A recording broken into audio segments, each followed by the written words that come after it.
Hello friends, welcome to my YouTube channel extrinsic coaching. आपके लिए एक बहुत ही इम्पोर्टेंट अपडेट लेके आया हूं फ्रेंड्स। मैं आज आपका जो ईपीएफओ है उसमें कितना ड्यू आपको जो अमाउंट है वो पे करना होगा, उसके बारे में ईपीएफओ ने कैलकुलेटर जो है वो दिया है सबको फ्री में। तो उसके बारे में जो है आज हम इस वीडियो में बात करने वाले हैं फ्रेंड्स। और आपके जितने भी आंसर्स थे, मतलब जो भी एफएक्यूज थे, मतलब जो फ्रिक्वेंटली लोग मुझे क्वेश्चन कमेंट सेक्शन में पूछते थे, उन सब का भी आंसर ईपीएफओ ने ही साइट पे दे दिया है। तो उसके बारे में इस वीडियो में हम बात करने वाले हैं। अब तक बहुत सारे वीडियोस में ईपीएफओ के बारे में बना चुका हूं फ्रेंड्स। अगर आपको मेरे वीडियोस अच्छे लग रहे हैं तो इस वीडियो को लाइक करना मत भूलना, अपने फ्रेंड्स के साथ शेयर करना मत भूलना। और आपने मेरे चैनल को सब्सक्राइब नहीं किया है फ्रेंड्स तो फटाफट पहले सब्सक्राइब कर दीजिएगा, तो कि जैसे ही लेटेस्ट नोटिफिकेशन आता है ईपीएफओ पेंशन के बारे में कुछ भी, मैं आपको तुरंत ही उसी दिन दे दूं, ऐसे में पूरी कोशिश करूंगा फ्रेंड्स। देखिए आपको क्या करना है, यहाँ पे यूनिफाइड मेंबर पोर्टल जो है उस पर आपको जाना है और उस पर आपको क्लिक करना है फॉर द हायर पेंशन के लिए। जैसे आप क्लिक करोगे यहाँ पे आपको दिखाई देगा calculator for estimating due for the pension on the higher, उस पर आप क्लिक करना है और उस पर आपको डाउनलोड कैलकुलेटर देना है। तो जैसे ही आप डाउनलोड कैलकुलेटर देखो, देखो यहाँ पे डाउनलोड हो गया है मेरा कैलकुलेटर।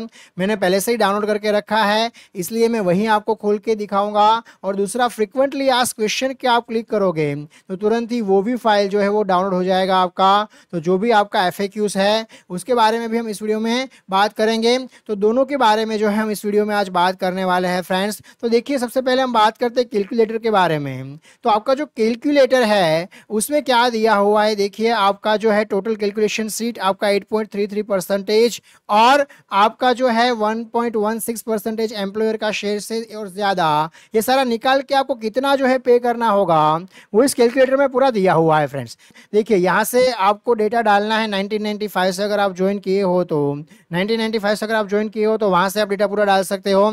और उसके बाद जो है देखिए आपको दिखाई देगा 2014 के बाद आपका जो कटना स्टार्ट हुआ था पेंशन कंट्रीब्यूशन। हाँ, 2015 के बाद जो आपका पेंशन कंट्रीब्यूशन करना स्टार्ट हुआ था 541 रुपया, 15,000 के ऊपर अगर आपका वेज सीलिंग लिमिट था तो यहाँ पे दिया हुआ है। देखिए क्या दिया हुआ है, टोटल वेजेस डिफरेंट कंट्रीब्यूशन कितना है और उसमें इंटरेस्ट कितना चलेगा, मतलब आपका इंटरेस्ट कितना होगा और टोटल अमाउंट कितना होगा। हाँ, एम्प्लॉयर शेयर का यहाँ पे तो ये जो है आपको दिया हुआ है 6 लाख रुपीज। हाँ, 6 लाख रुपीज लिया हुआ है सब में कॉमन। ये शायद आपका इंक्रीज भी होगा तो आप यहाँ एडिट भी कर सकते हो, ऐसा नहीं कि 6 लाख ही रखना है, आप यहाँ एडिट करना चाहो तो एडिट भी कर सकते हो। तो आपका 6 लाख कंट्रीब्यूशन है तो आपका उसमें से 2436 रुपया जो है हाँ वो डिफरेंस अमाउंट होगा। इसमें 44 रुपीज इंटरेस्ट लगेगा और 2480 रुपीज जो है ये आपको डिफरेंस, मतलब टोटल अमाउंट जो है वो ईपीएफ को आपको ड्यू अमाउंट आपका होगा जो पे करना होगा। तो इससे आप कैलकुलेट करोगे अप टू 2023 वही अमाउंट रख के आप सारा यहाँ पे डेटा डाल सकते हो, टोटल विज आपका जितना भी ईयर वाइज हो।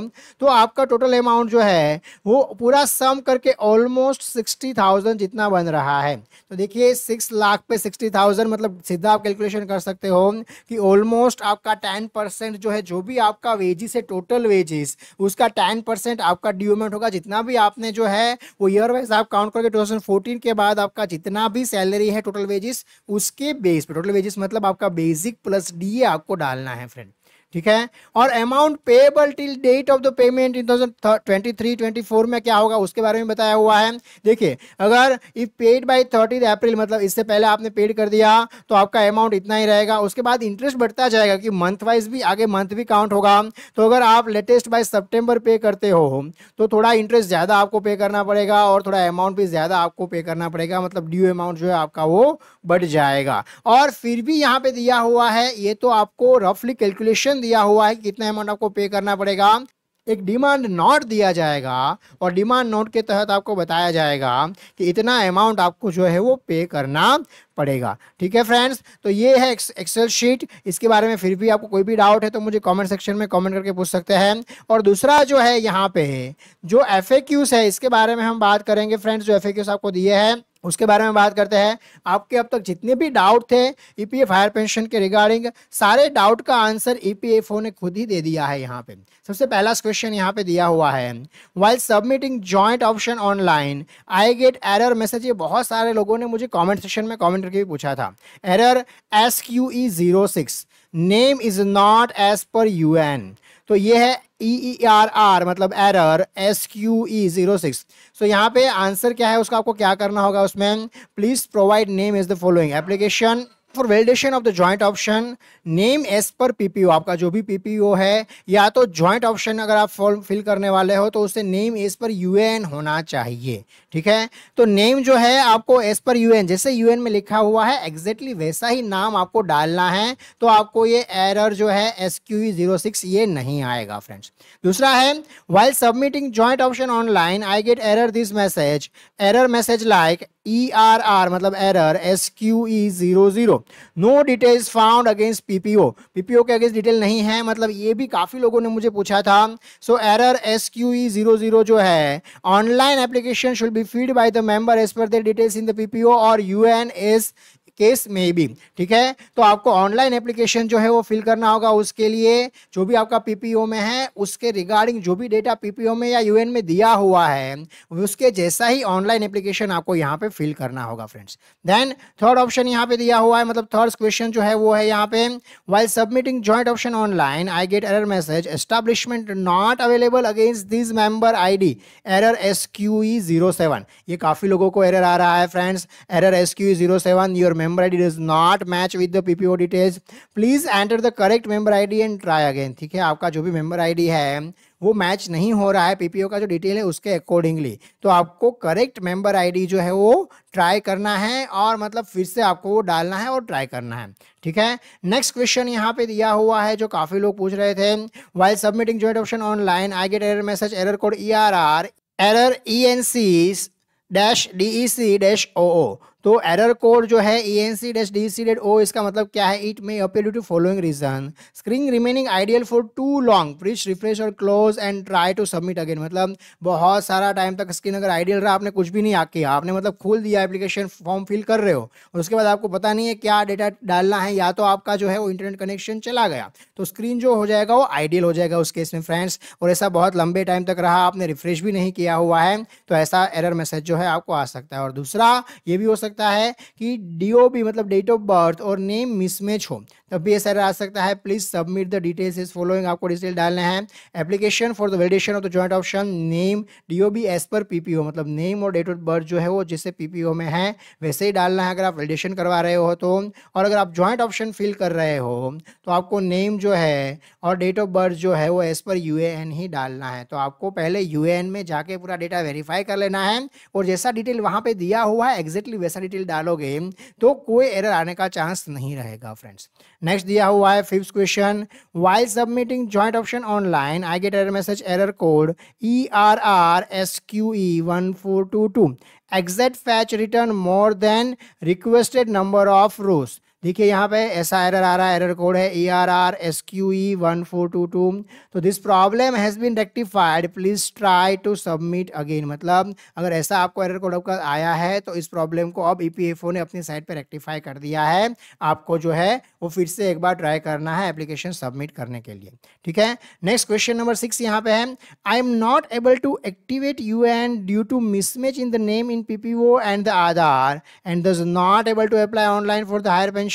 मतलब मैं एक्टिवेट नहीं कर पा रहा हूँ UAN due to mismatch in the name. ये काफी सारे लोगों के साथ प्रॉब्लम हुआ है, मैक्सिमम लोगों के साथ। फॉर एग्जांपल सरनेम है वो पहले है और नेम बाद में है, काफी लोगों का नेम पहले होता है सरनेम बाद में होता है, काफी लोगों के पीछे कुमार लिखा हुआ होता है एक में, आधार में नहीं लिखा हुआ होता है।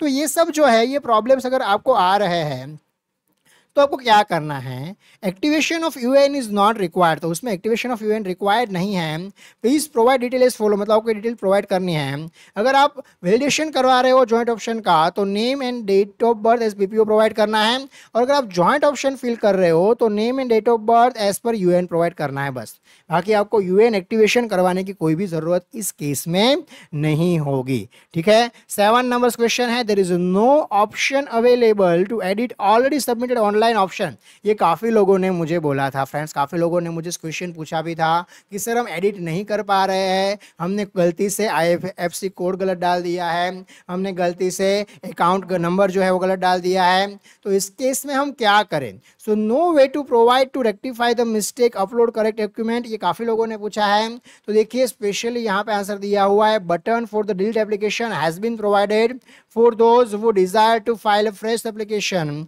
ठीक है, तो ऑलरेडी डिलीट का बटन जो है वो प्रोवाइड कर दिया गया है फ्रेंड्स, मैंने भी आपको पहले बताया हुआ है, इस पर पहले एक वीडियो भी बनाया हुआ है कि आप अपना पूरा एप्लीकेशन डिलीट करके फिर से सबमिट कर सकते हो। However it can be only use if employer has not acted on the application, मतलब अगर आपके एम्प्लॉयर ने कोई भी एक्शन नहीं लिया है आपके एप्लीकेशन पे, तभी आप जो है इस ऑप्शन का यूज कर सकते हो। अगर आपके एम्प्लॉयर ने आपके एप्लीकेशन पे एक्शन ले लिया है, in that case, in cases where the employer has acted on the application, an opportunity will be given for any clarification or correction, आपको एक opportunity दिया जाएगा clarification और correction के लिए। member need not apply again when application has been proceeded by the employer and shall submit clarification changing in the responses when the case is referred back to employer। ठीक है, तो ऐसे cases में आपको editing का option दिया जाएगा अगर एम्प्लॉयर ने आपके एप्लीकेशन पे एक्शन ले लिया है तो। ठीक है, तो ये भी सबको अब क्लियर हो गया होगा।